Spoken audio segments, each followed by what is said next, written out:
Assalamualaikum warahmatullahi wabarakatuh. Salam sejahtera. Apa khabar semua? Alhamdulillah. Saya ada kenyataan yang saya nak bacakan kepada media berkenaan dengan perkara yang berlaku pada hari ini. Pagi ini saya dihadapkan ke mahkamah untuk menghadapi 6 pertuduhan.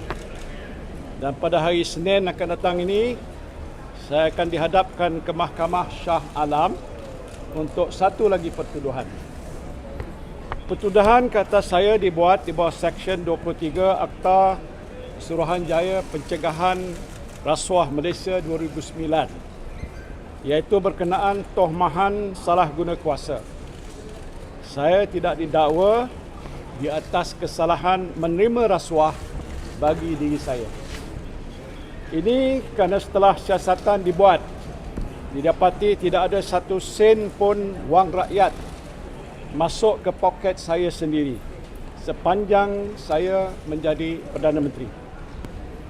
Ini tentunya berbeza sekali dengan fitnah yang dilemparkan ke atas saya. Kononnya saya menyelewengkan 600 bilion wang pakej ransangan ekonomi semasa pandemik COVID-19. Dan kini terbukti tuduhan itu adalah satu fitnah jahat yang direka semata-mata untuk mencemarkan imej saya, keluarga saya dan parti saya. Oleh kerana saya tidak menerima rasuah, maka mereka mencipta kesalahan lain untuk mengesahkan dakwaan Presiden UMNO bahawa akan wujud kluster mahkamah baru dalam kalangan pimpinan Perikatan Nasional. Dia ingin menyamakan saya dengan dirinya. Tentu sekali berbeza. Dia dituduh menggunakan wang yayasan untuk kegunaan diri sendiri. Sedangkan saya tidak ada satu sen pun wang yang masuk ke poket saya sendiri. Saya juga dituduh menyalahgunakan kuasa Perdana Menteri untuk melantik kontraktor Bumiputera bagi projek Jana Wibawa. Saya nafikan tuduhan itu. Saya tidak mempunyai sebarang kuasa untuk meluluskan projek-projek ini. Kesemua projek ini telah diluluskan oleh Kementerian Keuangan mengikut peraturan dan tata cara perolehan yang sah. Saya juga dituduh menyalahgunakan kuasa untuk meluluskan rayuan pembatalan pengecualian cukai oleh Yayasan Al-Bukhari yang dinaungi oleh Yang Berbahagia Tan Sri Syed Mokhtar Al-Bukhari. Saya nafikan dakwaan ini.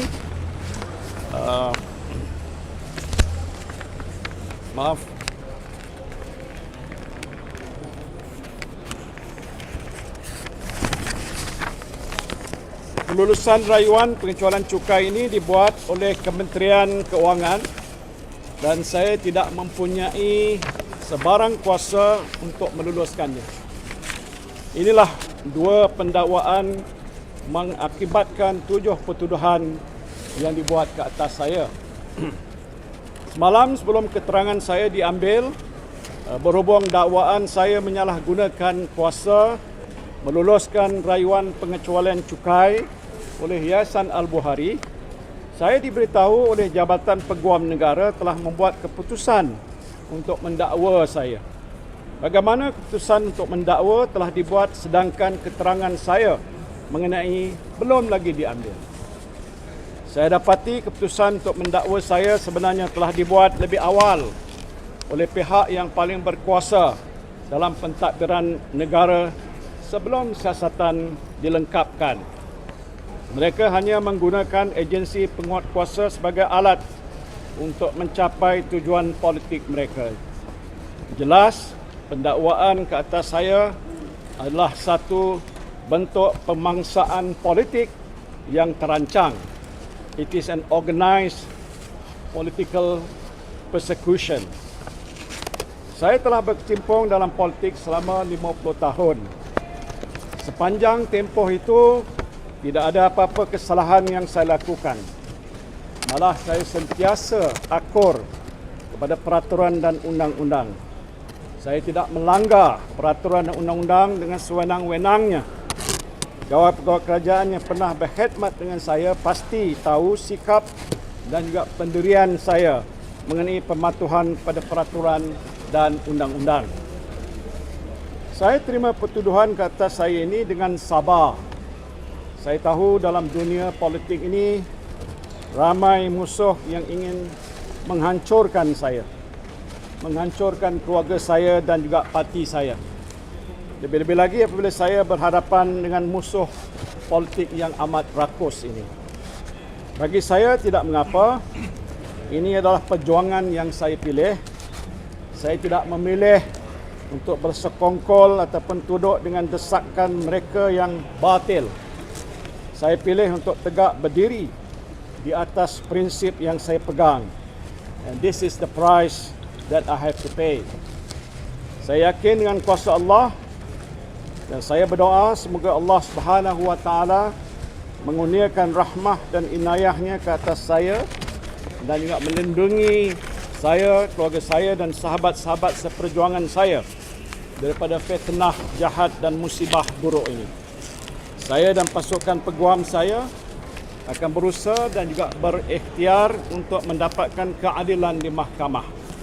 Nasib saya akan saya serahkan kepada Allah Subhanahu wa taala dan juga hakim yang adil. Pada Allah, pada ahli-ahli bersatu, penyokong Perikatan Nasional dan rakyat seluruhnya, saya amat menghargai sokongan anda semua. Bertenanglah dan berilah peluang pada saya untuk membela diri melalui proses undang-undang. Saya tidak akan mengajak saudara-saudari turun ke jalanan untuk mempertahankan diri saya. Ini adalah zaman kegawatan ekonomi akibat COVID-19. Rakyat sedang mengalami kesusahan hidup dan saya tidak mahu membebankan rakyat untuk membela diri saya. Kita semua mesti patuh kepada undang-undang dan pelihara keamanan negara. Apa yang saya harapkan hanyalah titipan doa daripada saudara dan saudari sekalian supaya saya diberikan keadilan dan kita semua dilindungi oleh Allah Subhanahu wa taala. Itu adalah kenyataan saya.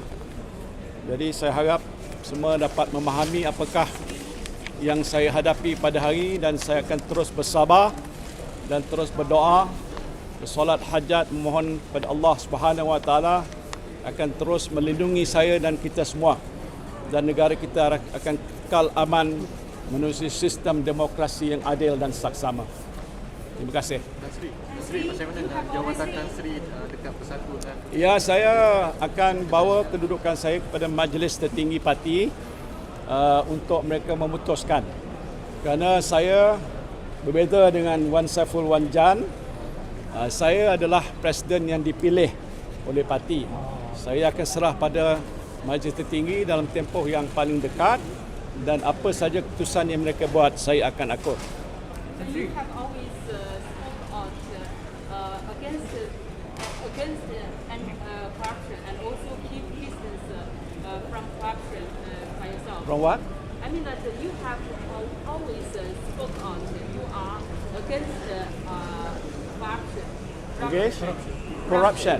And also keep distance from corruption. Yes. But now it seems that you are charged by the same prison. So what do you feel? Would you share your Yeah, well, I have explained whether you understand or not. Yeah, that I have always been fighting against corruption, abuse of power. And that has been the principle that I stood for from the very beginning. And that is what my party stands for all the time. So what has been happening now, as I mentioned, this is part of political and selective persecution. Yeah? It's not that it is corruption, because you have to go to court and let the court decide what's the real situation. And I am innocent until proven guilty by the court. And the Prime Minister Okay, the Anwar next has question. already said that Ada? Are the companies related to Jana Wibawa? Yes. They are contractors. What? Are they contractors for Jana Wibawa? Well, it is what about me. It's not about the contractor, okay? But Jana Wibawa, as you know, adalah satu projek yang telah pun diluluskan oleh Kabinet untuk membantu syarikat-syarikat kontraktor Bumi Putra yang memang terkesan teruk waktu zaman COVID. Dah diluluskan oleh Kabinet, maka ini nak dilaksanakan. Jadi pertuduhan pada saya yang saya kata saya tidak bersetuju dan itulah keadaan sebenarnya. Okay, thank you. Thank you. Okay, thank you.